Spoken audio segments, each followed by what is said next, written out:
예, 시간 잠시 기도하신 후에 우리 금요 기도회로 우리 하나님 앞에 예배 드리시겠습니다. 하나님 아버지 감사합니다. 저희가 살아있음에 하나님 경배드리며 이 시간 예배를 드립니다. 기뻐 받으실 만한 준비된 마음으로 주님 앞에 나아가기를 원합니다. 겸손히 주님 앞에 나아갈 때에 기뻐 받아 주시옵소서. 모든 것 감사드리며 예수님의 이름으로 기도드렸사옵나이다. 아멘.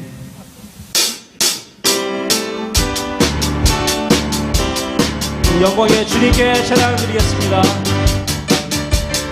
영광 가장 높은 곳에 영광 전능하신 주 생명의 말씀 되신 하나님의 어린 양께 영광 돌리 다시 한번 찬양합니다. 영광 가장 높은 곳에 영광 가장 높은 곳에 영광 전능하신 주 생명의 말씀 되신 하나님의 어린 양께 영광 돌리 주께 영광 주께 영광 영광 돌리세 주께 영광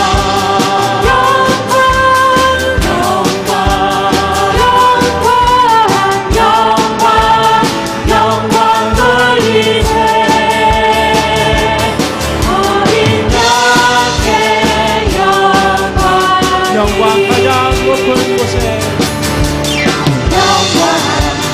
가장 높은 곳에 영광 전능하신 주 생명의 말씀 되신 하나님의 어린 양께 영광 돌리 주께 영광 주께 영광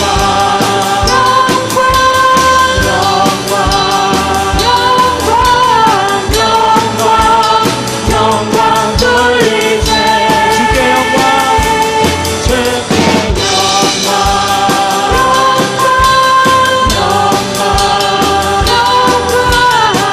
영광 영광 돌리세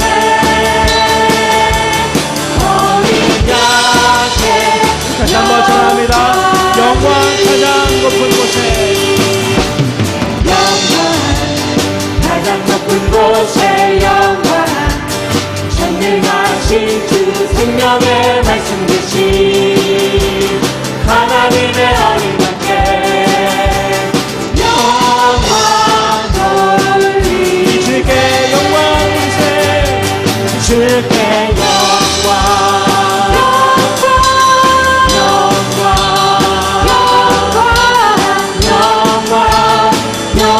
돌리세 주께 영광 주께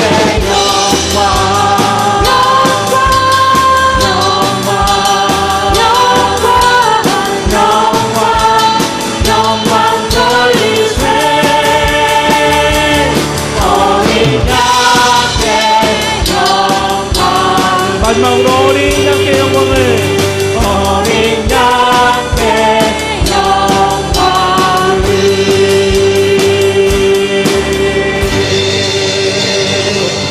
아멘.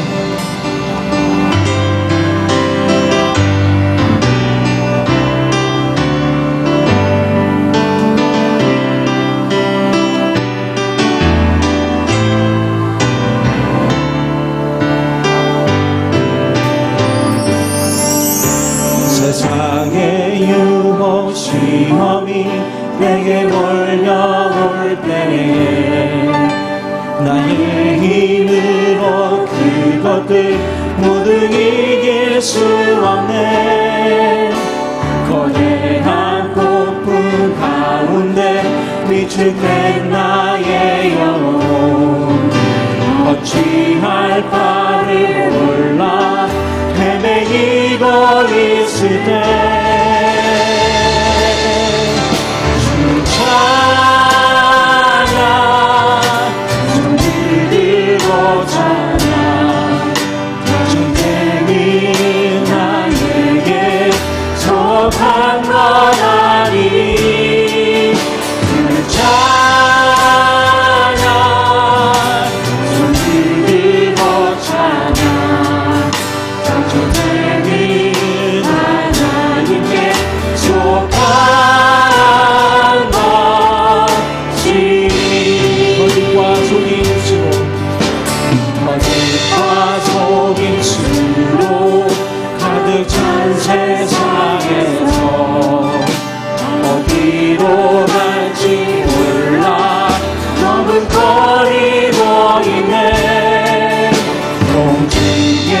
권세 잡은 자 지금도 우리들은 실패와 절망으로 넘어뜨리려 하네. 주를 찬양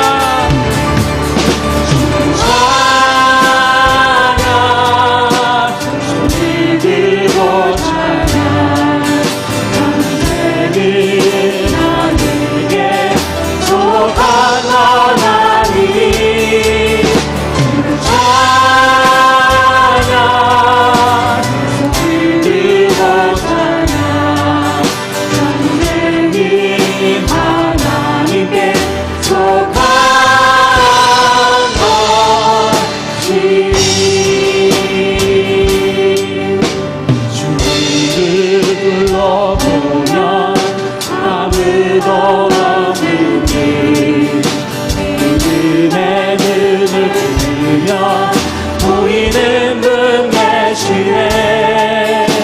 지금도 내 안에서 역사하고 계시네. 사망과 어둠의 권세 물리치신 예수님. 아멘. 주를 찬양 주를 찬양 우리들로 찬양 나에게 속한 너라니. 찬양 우리들도 찬양 전쟁이 하나님께 속하라. 우리 놀라우신 주님을 찬양합니다. 주를 찬양. 아멘. 찬양 손을 들고 찬양 전쟁은 나에게 속한 거라니. 찬양 손을 들고 찬양 전쟁은 하나님께 속한 것. 다시 한번 주를 찬양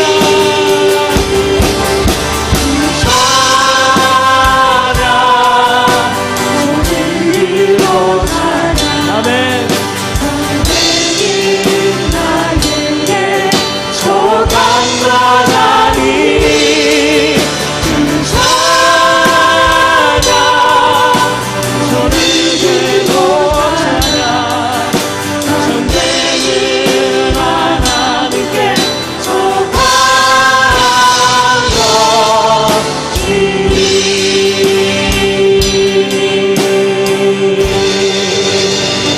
아멘.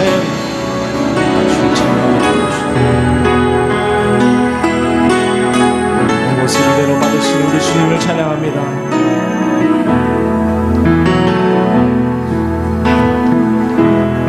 내 모습 이대로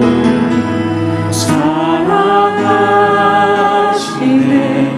연약한 그대로 사랑하시네. 나의 모든 말거리 주가 하시나니. 날 인도하소 주님. 내 모습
모습 이대로 사랑하시네 연약한 이대로 사랑하시네 나의 모든 말거리 주가 하시나니 날 인도하소 내 모습 이대로 내 모습 이대로 사랑하시네 연약한 이대로 사랑하시네 나의 모든 발걸음 주가 하시나니 날 인도하소서 주의 날개 안에 거하는 것 주의 임재 안에 거하는 것 나의 가장 큰 소원 나의 가장 큰 은혜 주와 함께 동행하리 주의 날개 안에 거하는 것 주의 임재 안에 거하는 것 나의 가장 큰 소망 나의 가장 큰 은혜 주와 함께 동행하느니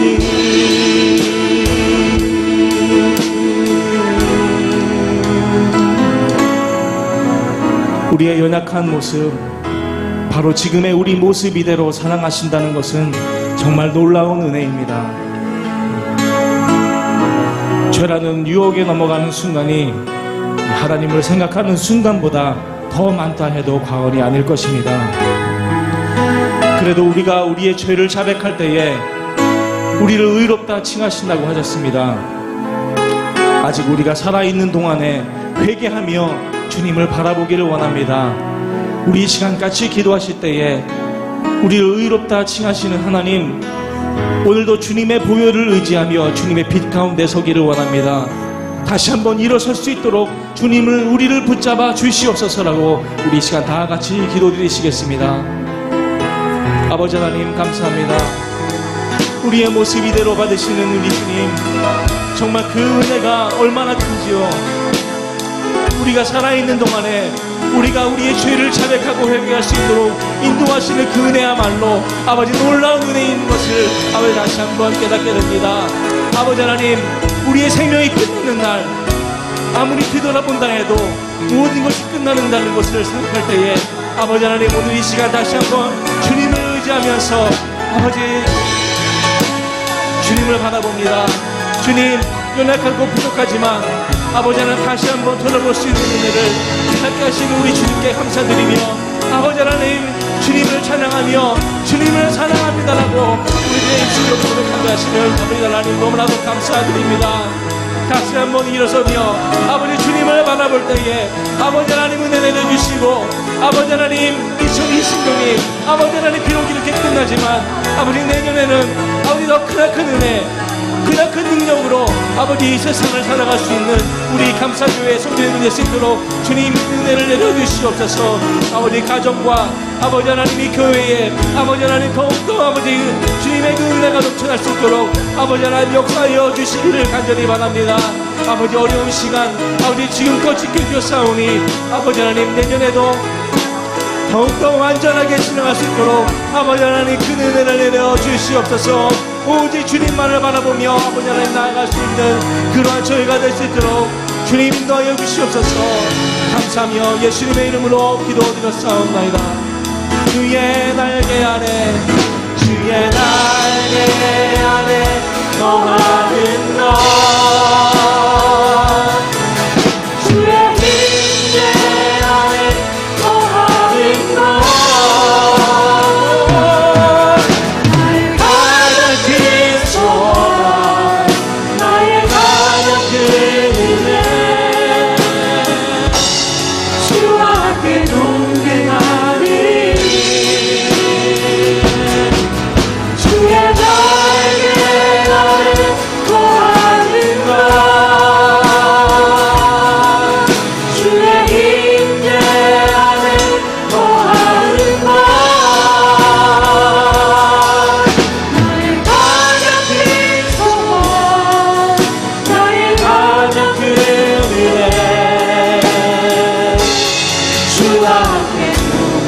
다시 한번 찬양합니다. 주의 날개 아래 주의 날개 아래 거하는 것 주의 임재 아래 주의 임재 아래 거하는 것 나의 가장 큰 소망 나의 가장 큰 소망 나의 가장 큰 은혜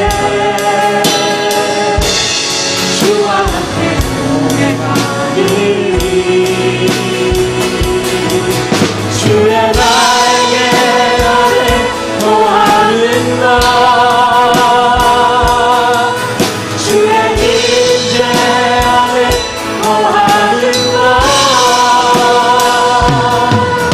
나의 가장 큰 소망 나의 가장 큰 은혜 주와 함께 동행하리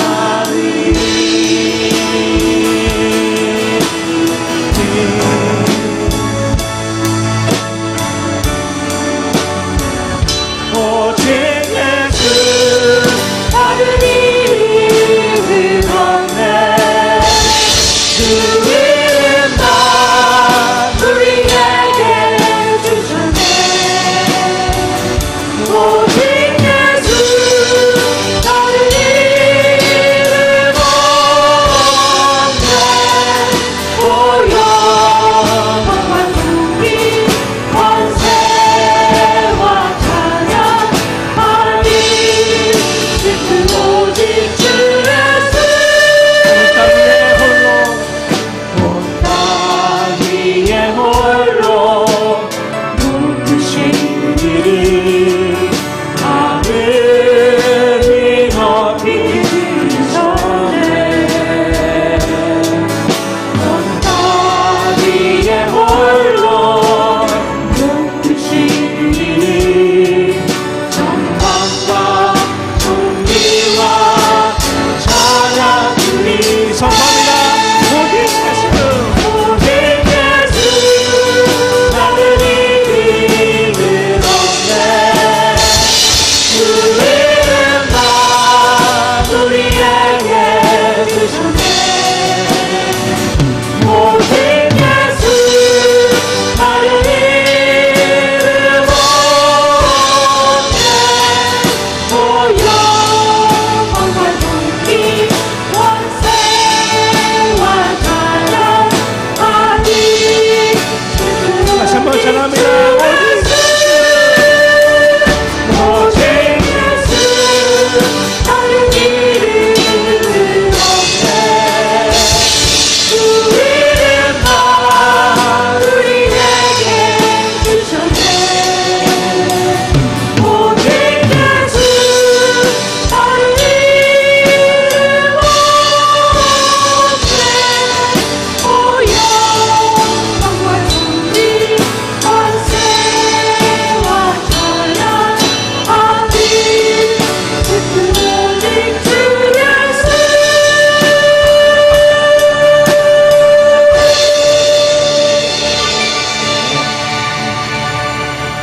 주님 귀하신 사랑과 은혜를 감사드립니다. 언제나 주님으로 인해서 기뻐하는 삶 될 수 있기에 너무나도 감사드립니다. 아버지 하나님 이 시간 이 예배를 받아주시옵소서. 모든 것 감사드리며 예수님의 이름으로 기도드렸사옵나이다. 아멘.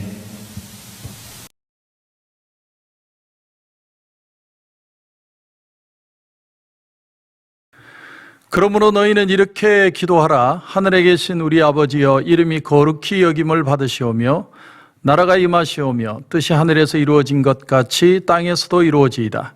오늘 우리에게 일용할 양식을 주시옵고 우리가 우리에게 죄 지은 자를 사하여 준 것 같이 우리 죄를 사하여 주시옵고 우리를 시험에 들게 하지 마시옵고 다만 악에서 구하시옵소서. 나라와 권세와 영광이 아버지께 영원히 있사옵나이다. 아멘. 아멘.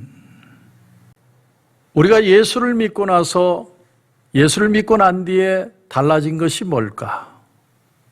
여러분, 세상 사람들이 불안해하면 우리도 같이 불안해하고요. 세상 사람들이 막 호들갑 떠면 우리는 주여 주여 하면서 같이 속으로 같이 호들갑 떱니다. 왜냐하면 우리도 같이 인간이기 때문이죠.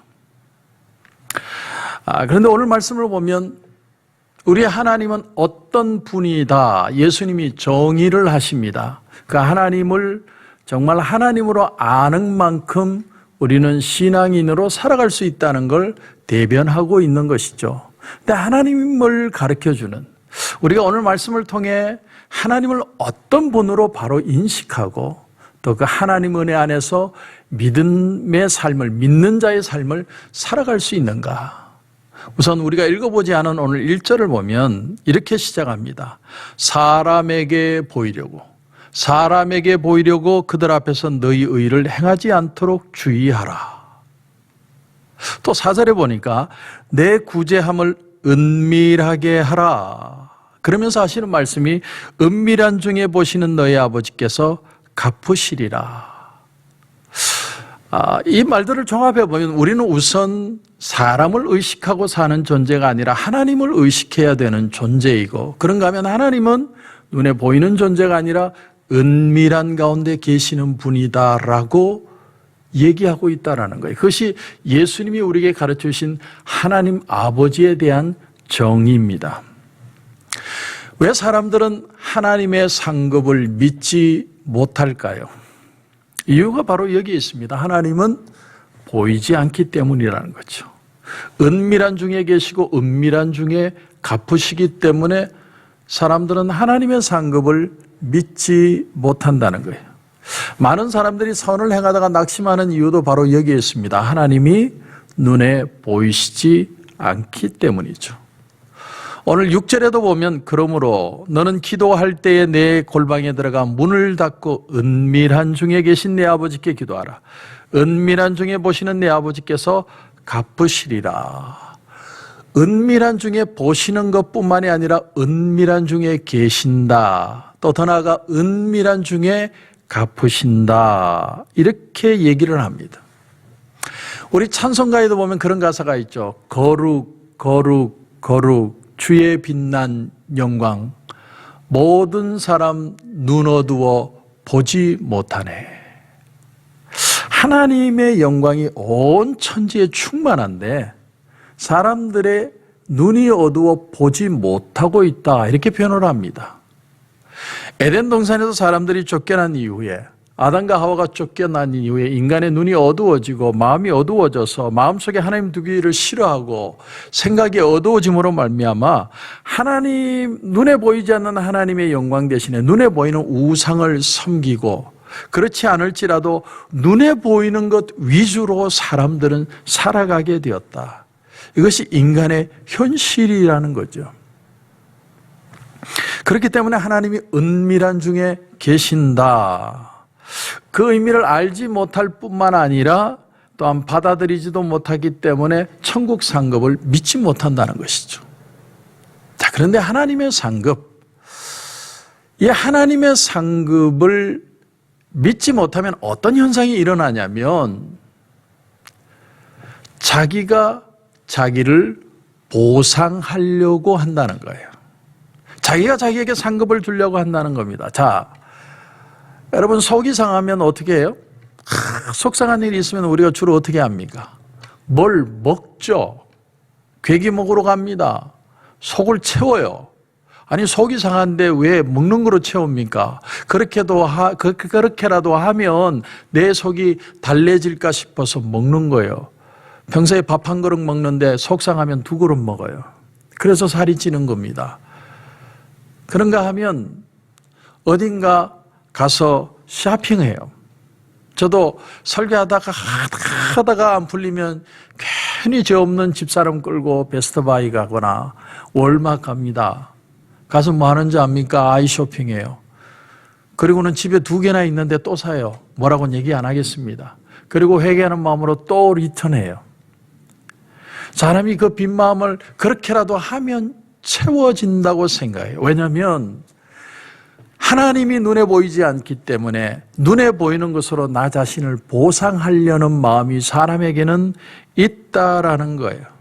은밀히 보시는 하나님이 나를 갚아주실 것이라는 걸 믿지 못하는 마음이 인간의 조변에는 깔려 있다라는 거예요. 왜? 흔적이 없으니까. 안 보이니까 사람이 믿지 못하는 겁니다. 그렇다면 왜 하나님은 은밀히 계신다고 말하는 것일까? 그 하나님이 은밀히 계시다는 것은 무슨 뜻일까? 첫째는요, 하나님은 영이시다라는 뜻입니다. 영이시다. 그리고 또한 하나님은 거룩하세요. 거룩하시다는 말은 거룩하시기에 죄스러운 것과 가까이 할 수 없다라는 거예요. 우리는 죄인이죠. 날마다 생각하는 게 죄스러운 생각만 해요. 그래서 하나님은 거룩하신 분이기에 은밀히 계신다라고 표현되어진다는 거죠. 또 하나는 그러므로 하나님은 우리와 다르다는 거죠. 하나님의 타자성을 얘기합니다. 하나님의 타자성. 우리의 생각과 우리의 계획하는 것과 틀리세요. 달라요. 우리는 이런 생각하고 하나님도 나 편이 되지기를 원하지만 하나님은 근본적으로 생각이 다르신 분이에요. 하나님이 완전히 다르심. 그것이 하나님의 거룩함의 근거라는 거죠. 그렇기 때문에 우리가 이걸 오해하면 마음에 속상하고 속이 뒤틀리고 실망하고 좌절하고 시험 드는 거죠. 그런데 하나님을 경외한다는 말은 무슨 말이냐면 하나님이 우리와 다르시다는 것을 존중하고 그렇기 때문에 하나님을 내 차원으로 끌어내리는 게 아니라 내가 하나님 차원으로 가야겠다고 생각해 오직 마음을 새롭게 함으로 변화를 받아 하나님의 뜻, 그 기쁘시고 온전한 뜻이 무엇인지를 분별하려고 애쓰는 것. 그것이 바로 믿음의 삶이다라는 것이죠. 제가 서두에 이렇게 장황하게 여러분에게 말씀을 드린 이유는 오늘 이 주님의 주기도문을 설명하기 위해서입니다. 주기도문, 역으로 얘기하면 주님이 가르치신 기도, 이것을 역으로 얘기하면 하나님이 가장 기뻐하시는 기도라는 거죠. 왜? 하나님의 아들이시니까. 하나님의 마음을 가장 잘 아는 기도를 우리에게 가르쳐 주신 겁니다. 그래서 오늘 9절에도 너희는 이렇게 기도하라는 거예요. 그러니까 이런 기도를 드리라는 말도 되지만 이런 관점에서 이런 태도로 이런 자세로 이런 마인드를 가지고 기도해야 된다는 겁니다. 그러면 은밀한 가운데 보시는 하나님께서 갚아주실 것이다. 이런 하나님이 은밀히 보시는 하나님의 관점에서 오늘 주기도문을 우리가 다시 생각해 볼 필요가 있다라는 것이죠. 특별히 오늘 주기도문 우리가 하나님의 뜻을 구하는 기도도 있지만 우리 입장에서의 기도는 11절부터입니다. 11절부터 보시면 오늘 우리에게 일용할 양식을 주시옵고 우리가 우리에게 죄 지은 자를 사하여 준 것 같이 우리 죄를 사하여 주시옵고 우리를 시험에 들게 하지 마시옵고 다만 악에서 구하시옵소서. 자, 이 기도는 여러분 먼저 제가 기억하라고 했습니다. 세상 사람들의 기도가 아니고 하나님의 자녀된 우리의 기도라고 했습니다. 다시 말하면 이 기도를 안 드린다고 해서 우리가 천국을 못 가는 게 아니고 이미 구원받은 자들로 우리가 이렇게 살아야 한다는 걸 주님이 가르치시는 기도라는 겁니다. 그 첫 번째가 뭐예요? 오늘 11절에 오늘 우리에게 일용할 양식을 달라고 기도하라. 자, 이 말씀을 보면요.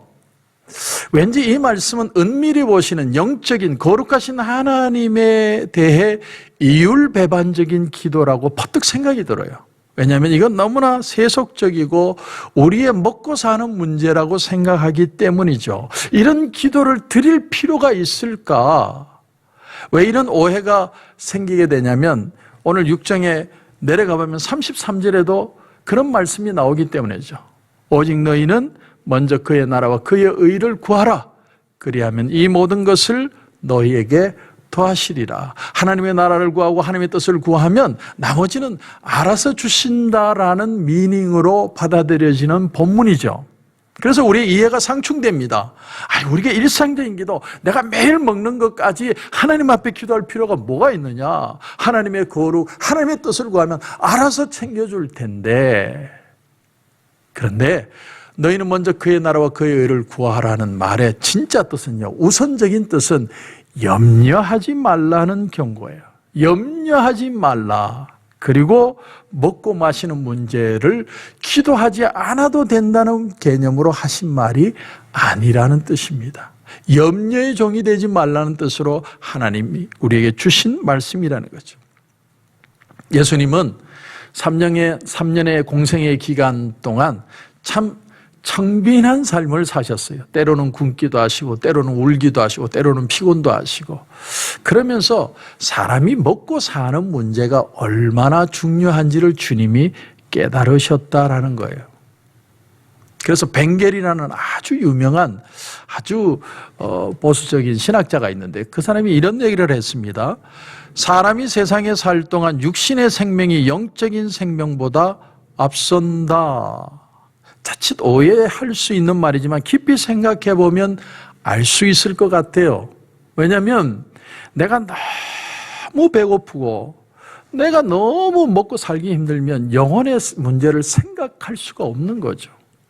내가 그래도 먹고 살 수 있어야 하나님의 일도 감당할 수 있다는 거예요. 그래서 하나님의 은혜를 구한다는 것이 먼저 내가 이 땅에서 살 수 있는 것을 구하는 개념으로 우리에게 분명히 필요한 의미로 얘기하는 주석이라고 생각합니다.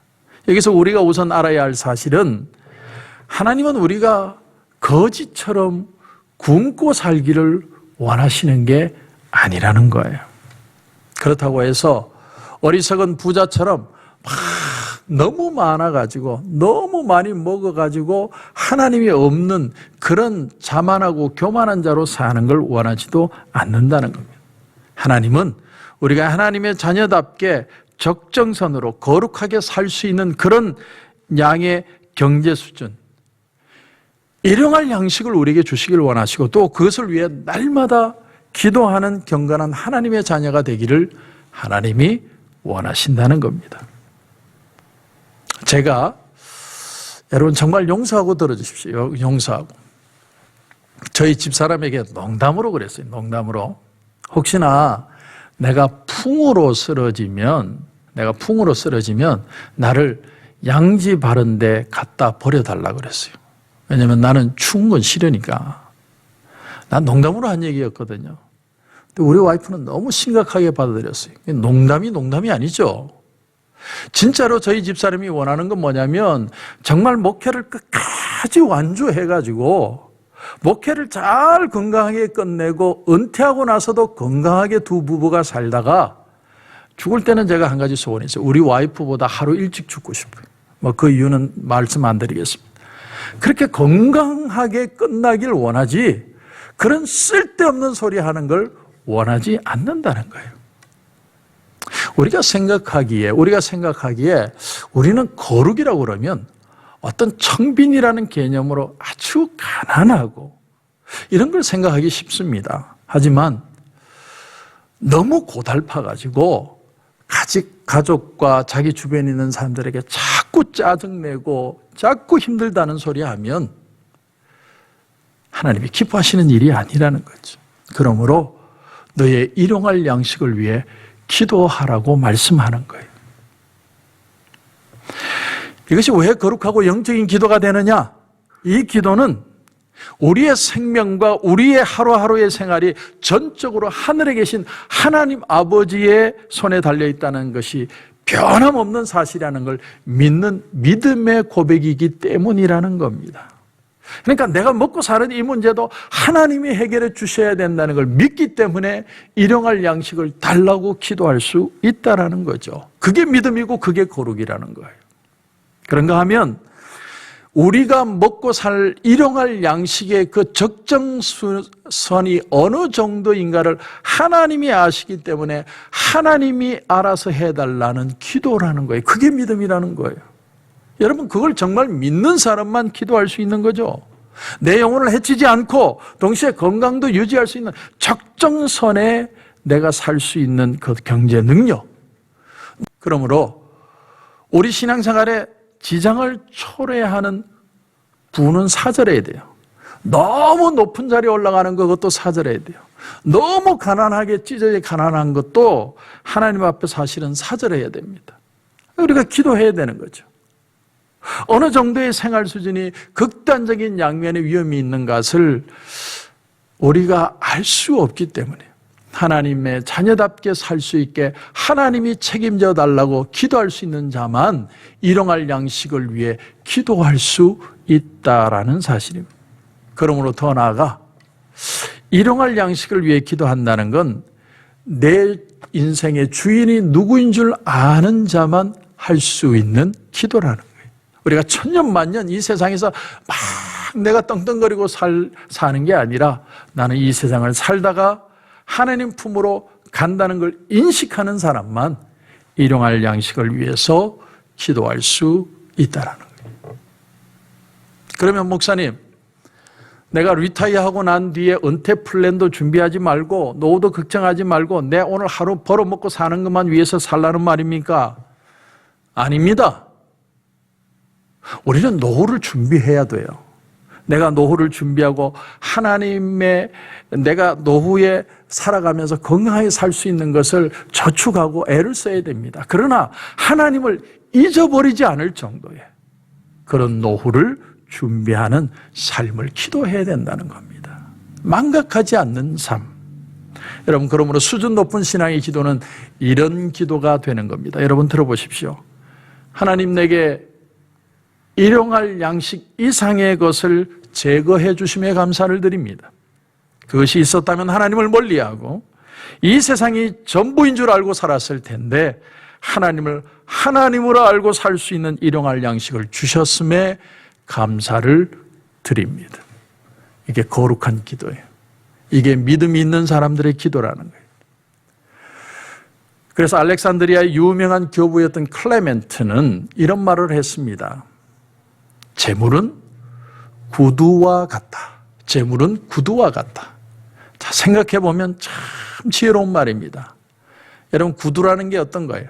너무 커도 못 신고 너무 적어도 못 신습니다. 신발은 그렇죠. 알맞아야 내가 딱 잘 신고 다닐 수 있는 거죠. 그처럼 재물이라는 건 분수 이상을 원하는 것도 아니고 너무 없어서 하나님을 원망하는 것도 아니고 하나님이 내게 적정한 은혜를 주시고 적정한 먹을거리를 주셔서 내가 하나님 은혜에 감사하고 살 수 있는 그런 일용할 양식을 달라고 기도하는 것이 진정한 믿음의 삶이라는 겁니다. 신앙인의 삶이라는 것이죠.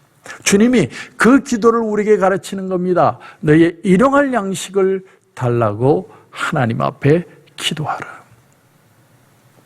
자, 두 번째는 여러분 오늘 12절 보십시오. 12절을 보시면 우리가 우리에게 죄 지은 자를 사하여 준 것 같이 우리 죄를 사하여 주옵시고. 제가 계속해서 강조하지만 이 기도는 어떤 기도라고요? 하나님을 아버지라고 믿는 하나님의 자녀된 사람들의 기도라는 거예요.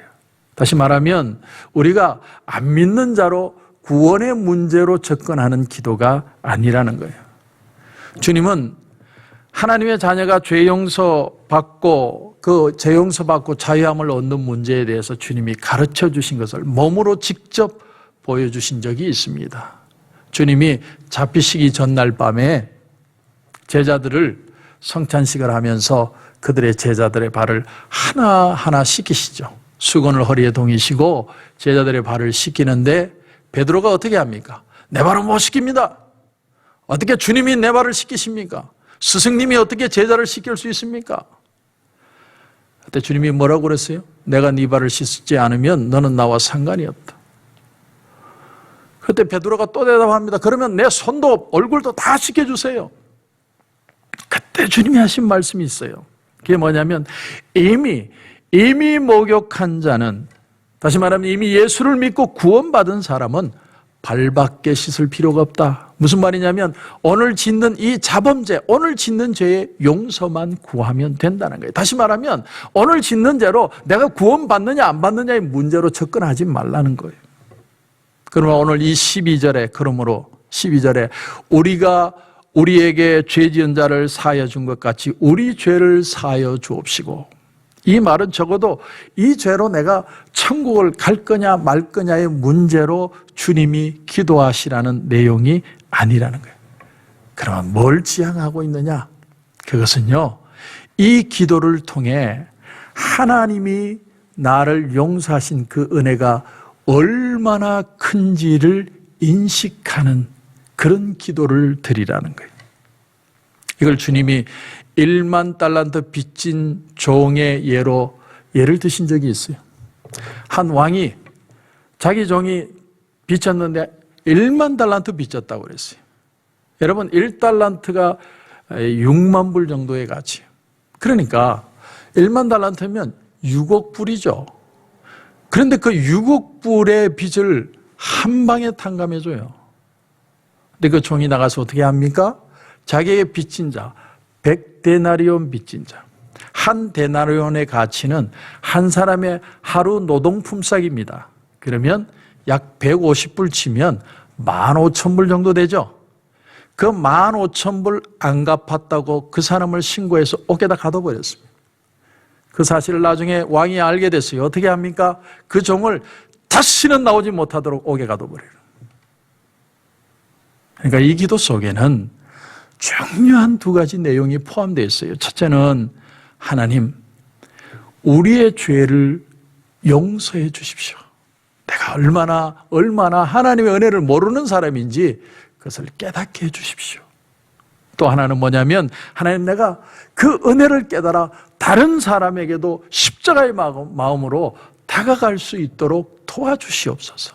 이 두 가지 뜻이 있는 겁니다. 왜냐하면 여러분 한번 깊이 생각해 보세요. 주님은 나를 용서하시고 나를 구해주시고 하나님 자녀 삼아줬는데 오늘 우리는 용서 못하는 인간이 꼭 하나씩 있어요. 내가 홧김으로 죽을 수는 있어도 그 인간은 용서 못할 그런 인간이 꼭 하나씩 있다니까요. 오늘 여기 12절에 내가 사한다 여기 보니까 우리가 우리에게 죄 지은 자를 사하여 준 것 같이, 사한다는 단어의 미닝이 어떤 미닝이냐면 예수님이 베드로와 안드레 형제를 부를 때 그 아버지 세베대와 같이 배에서 그물을 깃고 있다고 했습니다. 그런데 그들을 나를 따르라 그랬을 때 어떻게 합니까? 배와 그물을 버려두고 아버지도 버려두고 예수를 쫓으니라. 그 버려둔다는 게 사한다는 뜻이에요. 다시 말하면 완전히 잊어버리는 거예요. 완전히 버려버리는 거죠. 오카는 목사님의 설교집을 읽다가 이런 얘기가 있어서 여러분에게 소개합니다. 에밀리 브란트라고 하는 30대 주부의 얘기예요. 에밀리 브란트. 그런데 이 에밀리 브란트는 어려서부터 엄마와의 관계가 너무 안 좋았어요. 서로가 정오심에 불타 있었다고 합니다. 아마 복잡한 어떤 관계가 있었겠죠. 어느 정도였냐면 에밀리 브란트가 하는 얘기가 엄마가 나를 부를 때 그 소리만 들어도 위가 뒤틀리고 두통이 생기고 다니엘의 사자굴에 떨어지는 것 같은 그런 깜짝 놀람이 자기에게 있었대요. 얼마나 엄마와의 관계가 틀어져 있었습니다. 그녀는 고민 끝에 교회를 갑니다. 말씀을 들었고 또 기도를 했어요. 그리고 어느 날 성경을 읽다가 내가 엄마를 용서하지 못하고 있다는 걸 깨달았답니다. 그래서 하나님 앞에 기도하며 하나님, 내가 내 엄마를 용서합니다. 그렇게 기도를 했대요. 그렇게 기도를 하고 엄마에게 다가가고 접근을 했는데 엄마는 하나도 안 바뀐 거예요. 오히려 더 증오하고 더 싫어하더래요. 그래서 하나님 앞에 따졌답니다. 내가 하나님, 한 번은 내가 엄마를 용서할 수 있는데 나는 계속해서 엄마를 용서할 수는 없습니다. 하나님 앞에 떼를 쓰기 시작했답니다. 그러던 어느 날 하나님은 그에게 진리를 깨닫는 눈을 주셨답니다. 그것이 뭐냐면 하나님으로부터 용서를 배우지 않고 자신의 용서를 가지고 문제를 해결하려고 한 것이 잘못이었다는 걸 알게 되었다는 거예요. 내가 저 사람을 용서해 줘야지 암만 해봐야 안 된다는 거죠. 하나님의 은혜가 아니면 아무리 발버둥 쳐도 용서할 수 없다는 걸 깨달았다는 겁니다. 그래서 그 다음부터 엄마를 무조건 용서하기로 생각했대요. 그래서 생각만 한 게 아니라 행동하기 시작한 거예요. 생전에 해보지 않은 선물도 가끔 사드리고 땡큐 카드도 보내드리고. 근데 엄마는 전혀 달라지지 않더래요. 그러나 자기는 하나님의 은혜를 체험한 사람으로서 몇 번씩이나 용서하는 것이 당연하다고 생각했답니다. 그리고 마지막 글에 그 수기의 마지막 글에 이렇게 적어놓고 있습니다. 날마다 눈을 뜰 때마다 인간의 용서가 부스러지기 쉬운 것이라는 것을 실감한다. 내가 용서를 자연스럽게 실천하기 위해서는 하나님과 밀접하게 동행할 때에만 가능하다는 것을 알았다. 여러분 어떻게 느껴지십니까? 정말 우리가 용서가 경건이라고 생각하고 용서가 거룩이라고 생각하지 않으십니까? 내가 할 수 있다면 주님이 그렇게 기도를 가르치실 필요가 없겠죠. 일용할 양식이든 용서의 문제든 오늘 두 가지만 생각했지만 내 힘으로 할 수 있다면 기도할 필요가 없을 겁니다. 하나님은 은밀한 가운데 은밀히 보신다고 하셨습니다. 오늘 우리에게 필요한 기도가 뭡니까? 이 세상의 난리들 가운데 같이 호들갑 떠는 게 아니라 하나님 오늘 내게도 일용할 양식을 주옵소서. 하나님 내 인생의 주인이 하나님인 줄 알고 하나님께 맡기고 하나님이 내게 오늘 먹을 것을 공급하실 줄 믿습니다. 내 목숨도 내 생명도 내 건강도 하나님이 책임져 주실 줄 믿고 오늘 하루를 당당하게 살게 해주십시오. 그런가 하면 하나님의 용서를 배우기만 하는 게 아니라 그 은혜가 내게 임하여 하나님의 은혜로 용서의 삶을 한 번이 아니라 계속해서 살아갈 수 있는 거룩의 삶이 되게 하여 주시옵소서. 그런 은혜가 저와 여러분 가운데 넘치시길 주님의 이름으로 축원합니다. 기도드리겠습니다. 하나님 은혜를 감사합니다. 오늘 주님이 가르치신 기도를 통해 아주 중요한 두 가지를 배웠습니다. 오늘 일용할 양식을 위해 기도하라는 걸 배웠습니다. 내가 너무 많아서 너무 없어서 하나님 앞에 원망하는 인생이 아니라 하나님 은혜에 감사하는 인생이 되게 하시고 내 건강도 내 삶도 하나님 때문에 살아야 될 이유를 발견하는 오늘 하루가 되게 하여 주시옵시고 또 내가 하나님의 용서를 배우기만 하는 게 아니라 그 용서가 내게 묻어서 하나님의 은혜로 용서자로 살 수 있는 그런 귀한 결단의 삶도 되게 하여 주시옵소서. 오늘 기도하는 가운데 주님께서 큰 은혜 주실 줄 믿고 특별히 우리 아마존의 홍성진 선교사님 위해 기도합니다.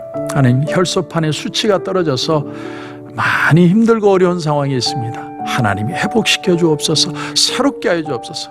그 사역을 축복해 주셔서 다시 한번 건강한 축복이 사역이 되도록 인도해 주옵소서.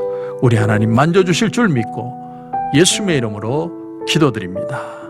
아멘.